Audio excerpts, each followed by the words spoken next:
So why did you ultimately decide Orthodox Christianity over Catholicism or over any other denomination? When I was at Gonzaga University, most of my friends were very traditional Roman Catholics at that point. And when I started to really question my faith and ask why I am what I am, why I'm an Orthodox Christian, what that even means, I actually had a really strong draw towards Roman Catholicism. Again, most of my friends were Roman Catholic. I liked the idea of the simplicity of it, that we're all going to be under the same pope, and basically whatever he says is what the faith is, and it just seemed easier. But over time I started to question that idea of what that meant by easy.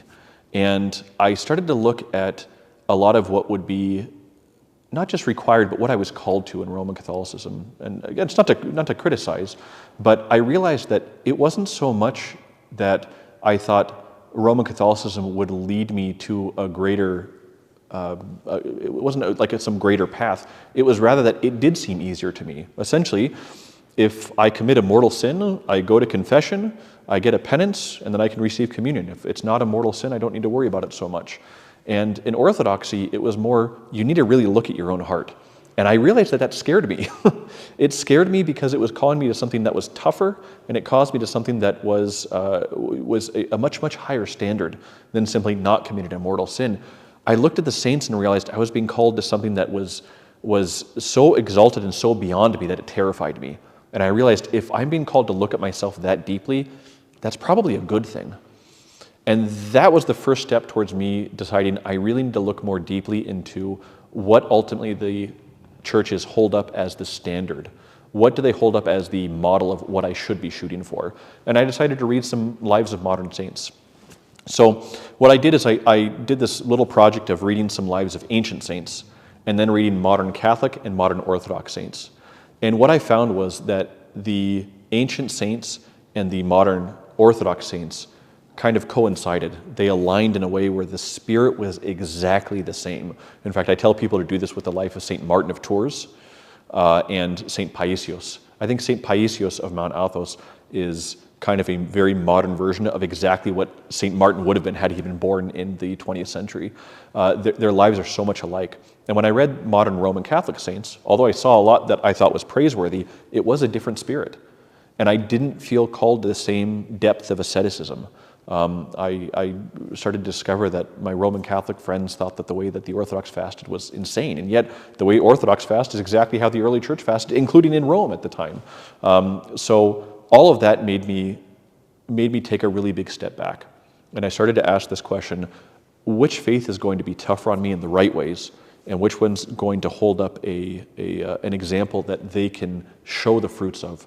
And that's what got me reading a lot of modern saints, and I just decided at that point, the modern saints of Orthodoxy were so in line with the same exact spirit as the early saints of Christianity. And in Roman Catholicism, again, I saw a lot that I respected, a lot that I admired, but it was a different spirit.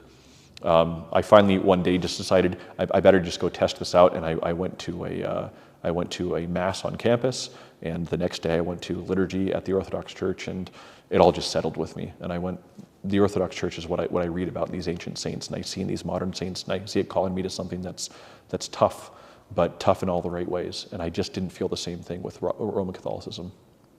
Beautiful. Let's talk a little bit about those saints, or just about saints in general. Is this a modern saint right here that we have? Yeah. So over here is St. John of San Francisco. I think we'd consider him quite modern. He reposed in 1966. He was a world traveler. he was all over the place. I believe he was born in modern day eastern Ukraine. He ended up teaching seminary in Serbia. He was a bishop in Shanghai in China. He led a bunch of refugees to the Philippine Islands. He eventually brought them to the United States, and he finished his last years as the bishop, the Russian Orthodox bishop in San Francisco. And to this day, his relics are there in San Francisco. He has incorrupt relics. A lot of people wonder what they look like. People say they look kind of mummified, but there was no embalming done on him whatsoever, so these are what his hands look like. And you can go there today and see them. And this is what his tomb looks like. Beyond him, we have other modern saints. Probably the most modern one we have here is if you go way back here. we have St. Paisios of Mount Athos, and he reposed in 1994. I was not Orthodox at that time, so of course I never met him, but I know many priests who did meet him, many lay people who met him as well, and every single one of them will tell you that experiencing him was, his presence, his love was something otherworldly. One priest I know, he said, when you are around St. Paisios, you could feel the grass growing. There was just such grace emanating off of him, or through him, out of him. And I know many priests who went to him and did not even open their mouths before he greeted them by name. He told them all about their own lives. He knew what questions they had, and he knew all the answers. Just other really miraculous experiences, even prophesying the future. So he's very beloved in this parish and all over the Orthodox world. Yep. This is St. Xenia of St. Petersburg, also very, very beloved in this particular parish. Another parish was built an hour south of here and it's named after St. Xenia.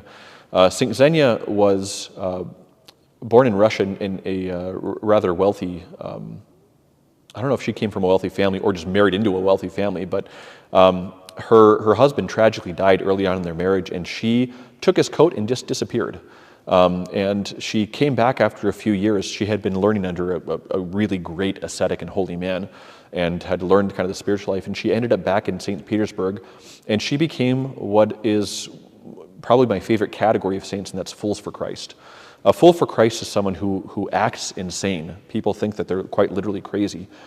But there's two things happening with that. Number one, they're protecting themselves against the praise of the people. And so out of humility, they prefer the mockery of the world to the praises of the world. But secondly, it's through their seeming insanity that they show that we're really the ones who are crazy. We're really the ones who are off, and they have good spiritual sight. And so St. Xenia, people started to realize that when she would pray for things, they would happen. People went to her for spouses and for jobs. She would live out her evenings, even in horrifically hot or cold weather, just out in a field praying, doing prostrations. She would help build a church without people knowing it. There were large bricks and stone that was being carried to the building site, and the workers would get in the morning and wonder who had done all this work, and she, as an ascetic endeavor, was doing this. But she would also do things that, again, seemed foolish and seemed crazy, but they typically had some sort of prophetic meaning behind them. And so even during her lifetime, people realized they had a really holy person with her, and today she's invoked. Her intercessions are invoked especially for people seeking jobs, and we have many people in the parish, I mean many, who have sought the intercessions of St. Xenia and had really miraculous things happen. So again, very beloved in our parish. I love that. So a lot of churches have Christ in the center on the cross in the building, but in a lot of Orthodox churches we have Mary and Christ. Why is that? Yeah. So this is a great question. Way up above us, you will have this in most Orthodox churches, you have Christ the Pantocrator. And so he's placed there for a few different reasons. Number one, he's placed in this curved ceiling to show that it's Christ who bends the heavens and comes down to us. And also, most of the holy mysteries of the church actually take place right in the middle. Now, our baptismal fonts, they don't move. But if we did have a movable font, we would do baptisms right here in the middle. Weddings occur right here in the middle. All of this shows that it's Christ who's actually overseeing the holy mystery. It's not me, it's Christ working through me. But then, behind the altar, we typically have this icon of the Theotokos, and this particular icon is known as more spacious than the heavens. The reason for it is, in the old temple, you had the temple divided into three parts. You had the outer courts, the holy place where people would worship, and then the Holy of Holies. And inside of the Holy of Holies, you had the Ark of the Covenant. Well, the Ark of the Covenant is a really interesting thing, because when it's created, Moses would go to it, and those angels, with their wings facing each other, that was known as the mercy seat. Moses would go and talk with God on the mercy seat. If you think about that, it doesn't make any sense. God is present everywhere, and yet he's contained on the mercy seat. How is that possible? It doesn't really make sense. This is how God presents himself to us. Well, the Virgin Mary becomes the new Holy of Holies, because even though Christ never ceases to exist everywhere, in heaven and on earth, he's contained within her womb. And that's why this icon is known as more spacious than the heavens. The Ark of the Covenant was placed in the back of the Holy of Holies. The Virgin Mary icon is placed in the back of the altar to show that she is the new Holy of Holies, or the new Ark of the Covenant. You can look at some of the parallels too in the scriptures and see that a lot of the verses that have to do with the Ark of the Covenant have direct parallels in the New Testament with the Virgin Mary. So if somebody wanted to come check out the Orthodox Church, are they welcome to come here? Yeah, absolutely. We have visitors every single Sunday. We have visitors. The good thing is that in the Orthodox Church, all the worship is God-centered, not us-centered, which means that it's not my job to entertain the people. It's everyone's job to empty themselves out and just worship God, which means their focus is on Christ. And because of that, if there are visitors, as long as they're not doing something disruptive, no one cares if you know or don't know what you're doing. You'll come in, will you be a little uncomfortable? Yeah, it's unfamiliar. You'll be a little uncomfortable. People will be welcoming, and most people are here focusing on Christ, so they're not really going to pay attention to you. If you want to come and stand with people in this parish, you're more than welcome to. If you want to sit on the bench, you can do that. No one cares. Like I said, we have visitors every single week and are constantly making new catechumens.